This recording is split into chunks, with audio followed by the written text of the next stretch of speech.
All right, moving along. That's all I got from Tuesday's Well, NXT. hold up. Before you move on to Vengeance Day, I want to give props to Bailey. She had a match on Tuesday night's NXT, and this is coming one day later after she had a match on Monday Night Raw, where she qualified for the Elimination Chamber. So, salute! I mean, this woman is putting in work. So having two matches on two straight days, one on Raw and then one on NXT. Yeah, she's on fire right now. Yeah, it I'm was loving it. Roxanne versus Bailey, which I thought it was a good match. And same thing, like Bailey working on all these shows. Cora Jade has been on TNA Impact, having a match basically every week. So they're trying to get her a lot of reps. So shout out to Cora Jade. I think she's been doing well, and I've been liking her on Impact. So, all right, but we do got to move on to Vengeance Day. So here's our Vengeance Day review. This one does have Robert's reviews on it. Here's our rating system, if anyone is unfamiliar. But let me go through some slides. Vlad, I know you didn't watch the show. I'm going to go through this kind of quickly, but I do want to show some slides of what happened, some things that I thought, some highlights that I felt happened. So hold on, let me pull up my NXT Vengeance Day slides. Give me 1 second. Sorry about that. I know we're live here. No, we're not live, but I'm not really going to edit this. It's basically like we're live, but give me 1 sec. What's going on here? There it is. Sorry about that. I'm producing the show and I'm trying to be a podcast host. It's not easy. It's not easy, guys.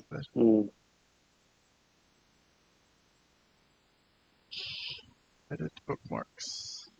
There it is. Okay, so Stephanie Vaquer, she started the show and she won the NXT North American title. So I'll start with Robert on this one. We'll start with, well, I don't think we're going to get any comments from Vlad on this one, but anything with Stephanie Vaquer and I'm there. I think it's, you know what I mean? So thumbs up for me and Robert. So Robert, you go ahead and comment on this and I'll have some slides of the match between Stephanie Vaquer and Fallon Henley in the background while you speak. Okay. I haven't have too much to say about this particular match. I mean, it was very well worked, and I liked it. So I guess for the rest of this minute, I'll just say very briefly that Vengeance Day, this was one of the very rare pay-per-views, PLEs, whatever you want to call it, where I actually had a vested interest in pretty much every match in the card. That's like very rare for me, where I actually, where that happens, where name any pay-per-view PLE. There's always a few that I don't really care about. I had a vested interest on all of these, so this was good. And this match was good, good enough for a thumbs up. Nothing much more to say about that. All right, I forgot to turn on your timer, but it's okay. All right, let me see what else I got here. I got Fraxium against Inamura and what's his name? Briggs. Fraxium against Inamura and Briggs. So this Japanese guy from he's from New Japan, right? Was he from New Japan? I don't remember him from New Japan, but I guess. So they were facing Fraxium, and he did that thing where he said "hit me." You know what I mean? The strong style. Did you see this part? Watch this play. Their game, and they're keeping themselves there. That's what Inamura brings to the table, Vic.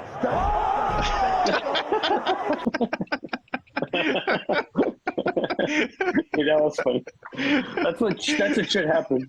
Yeah, I mean, he fucking kicked the shit out of him. The shit. that was a great bump.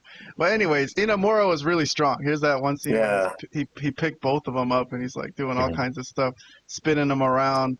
But I think this was the pinfall. Yeah, so Fraxium win. All right, I just wanted to show that test of strength spot from from Inamura. But Briggs and Inamura I like. So let's see what rating. I'll go through our ratings for this just because I gave it a thumbs up. Robert at a half thumbs up. Okay, let's move along. Going through this Vengeance Day review kind of quickly, but the quartet that we were waiting for. That what were they? They were supposed to be the mysterious quartet. Yeah. That was getting teased, and I was kind of excited about it. I was like, "Who the hell is this?" But it turned out to be a bunch of Performance Center guys, right? So Yeah. Well, I think so. I don't recognize them. So well, I it guess came we'll back. know. And They did it twice. They Yeah. attacked the guy in the ring twice. The second time was with Obafemi. So they attacked Obafemi after Obafemi defended the NXT title. And these are all Performance Center guys. There was a show on WWE Network like a few weeks ago. It got canceled. It was called Level Up. And I recognize some of these names from Level Up, but even I don't know them. Like I fucking follow wrestling so close. I was even reviewing Level Up, but it was hard for me. I knew Dion Lennox. He was the only one I knew. Other than that, the other three I didn't know. So that was a little. It was a little and the crowd was chanting. The Who crowd was are you? chanting, "Who are Who you? are Who are you? you?" Who are you? That was funny. That was awesome, bro. And That was and if the NXT crowd doesn't know them, then Yeah. that yes. means That they really pulled these guys out of left field. that was out of nowhere. But okay, let's see. We'll see what happens with them. But let me move on. The next thing I want to talk about is Trick Williams and Eddie Thorpe. So Eddie Thorpe pulled off the upset. It was a I strap match, know. and This he was won it. surprising. He won it fucking clean. All right, I'm gonna put a minute on the clock. So Robert, go ahead and talk about this. I'm just gonna play clips, play images All from right. this while you're talking about it. Yeah, 'Cause I it's- mean, this was unexpected, but I'll also call this a pleasant surprise because I've actually been liking Eddie Thorpe's work as of late. So this was good to see. This was not the result I expected, but I'm glad it happened. it I mean, wasn't I don't know what else. it wasn't the Huh? result this guy expected either. This is like, what? Most of the if you looked at the fan reaction of pretty much the majority of the crowd, they were all surprised. I was surprised. I was like, I thought Trick was gonna win, but I'm glad this turned out the way it did because I think Eddie Thorpe's his work has been pretty cool. Yeah, I like him too. But does this mean that Trick's going up to the main roster? Probably, because he did a job. But Yeah, he might be. He's pretty over, so we'll see. Vlad, this is how he pulled it off, Eddie Thorpe. He pulled the strap and it hit his balls. It hit Trick's Oh balls. my god! And that led to the victory. And Eddie Thorpe, surprised that he was even a little surprised that he won. And this fan was hilarious. This fan was like the WrestleMania Undertaker streak breaking. What the fuck? He's like, what the hell? Anyways, let me move along. What do I got next? I got Ricky Starks. Okay, Ricky Starks was there, but I don't really need to talk about it that much or really review it. I guess I'll just mention for Vlad that he says he's gonna sign with WWE. That'll happen on Tuesday, I guess. This was an X post, one of them lazy Twitter posts that WWE been using. I'm not a big fan of that when they just post a promo on X and then play it on the show. It's like, come on, bro, fly the guy in. You know, he's absolute Ricky Starks. But anyways, what else we got? Javon Evans. All right, so let me see what happened here. What's my headline? Ethan Page overcomes a vengeful Javon Evans to secure a victory. Another dive through off the table, right? Or through the table. Yeah. He's like the only guy I know that can do that. It's dive out of the ring and over the announce table. So he was pretty pissed off. There was a moment where I think he caught some air. Let me see. There you go. He's like a fucking basketball player, this guy. Yeah, I know. that's crazy. He's really good, but he was actually angry. He was gonna get Ethan Page back and stomp his head on the. So he was going to that dark place. Javon Evans was after Ethan Page broke his jaw. But anyways, what did you give this? Let me see. I think this was a thumbs up from you. I'm pretty sure. Mhm. Let me see. Ethan Page did pick up the win. So yeah, Right. thumbs up from me and Robert. We like The ending to this match was really cool. I How don't did know it if you end remember again? it. No, I don't remember. What did he So do? Javon Evans tried to do the um, kind of like the Cody Oh cutter, yeah, and yeah, then yeah. You know. Ethan Page punched him in the on the chin midair, Oh, and his mouthpiece fell off after Yeah, that because punch. he was not Yeah, even like cleared to really wrestle right. medically, and he signed to do it anyways. So he was wearing a mouthpiece. That's all they gave him for his broken jaw, right? And then I guess Ethan Page socked it out of his mouth, and the mouthpiece fell out. So that was a good looking spot, I Yeah. guess. Mhm. So I'll agree with that. Good finish. So Ethan Page with the victory. Okay, let's move on to Oba Femi. Oba Femi was in a triple threat against A-Town Down Under. Here's Austin Theory. Oh, but Oba Femi survived this match. It was kind of predictable to me. I knew what we were in for when two partners are, kind of, you can imagine, Yeah. right, Vlad? They both wanted yes. to win, and although they're partners, they were at each other's throats a lot. So I don't have a lot of slides on this, but I'll just go over some images of it, and let's hear some thoughts from Robert while I'm going over some slides. What did you think of this match? Yeah, it was predictable, but the story that they told it well. It was well executed, so I still enjoyed it. Well, I Yeah, actually enjoyed it more than I expected it to, but yeah, it was good. yeah, they teamed up, and then obviously when it came down to it, there was friction, and Mhm. Obafemi. It was a tough match for him, but he got through it. Let me see. Do I have any spots that I can play? Here's a elbow drop from Grayson Waller onto a table. Let me see. Here's some arguing between Austin Theory and Waller. I think this is the finish. Oh, this was an interesting finish.